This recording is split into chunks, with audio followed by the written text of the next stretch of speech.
కల్వకుంట్ల తారక రామారావు డ్రామారావు పిచ్చి ముదిరి ఇంకా తెలంగాణ రాష్ట్రంలో వాళ్ళ నాయననే ముఖ్యమంత్రి, వాళ్ళే అధికారంలో ఉన్నారని ఒక భ్రమలో మాట్లాడుతుండు.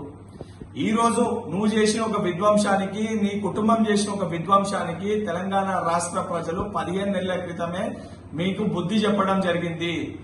3 ఏళ్లలో అధికారంలోకి వస్తామంటారు. 3 ఏళ్లు కాదనైనా 30 ఏళ్లైనా తెలంగాణ రాష్ట్రానికి మీరు చేసిన ఒక విధ్వంసానికి ప్రజలు మిమ్మల్ని క్షమించే పరిస్థితే లేదు.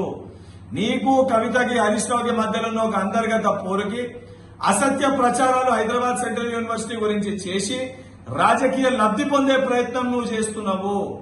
ప్రభుత్వ భూముల్ని ప్రైవేటు వ్యక్తులకి కట్టబెట్టిన చరిత్ర నీది, నీ కుటుంబానిది, నీ ప్రభుత్వానిది.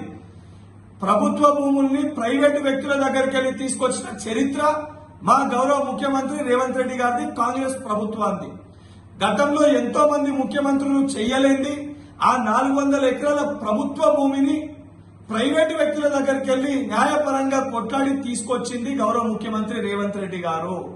దాన్ని జీర్ణించుకోలేక, తట్టుకోలేక నీ పార్టీలో ఉన్న ఒక మంత్రివర్గంలో ఉన్న కొంతమంది మంత్రులు ఆనాటి మంత్రుల భూములు కూడా గుంజేసుకుంటున్న ఒక భయంతో, నీ కడుపు నిండలేని ఒక కడుపు మంటతోటి నోటికొచ్చినట్టు మాట్లాడుతున్నావు. అటవీ భూములని గుంజుకున్న చరిత్ర మీది. కాళేశ్వర ప్రాజెక్టు నిర్మాణం కోసము 7,829 ఎకరాల్ని తీసుకుంది మీరు.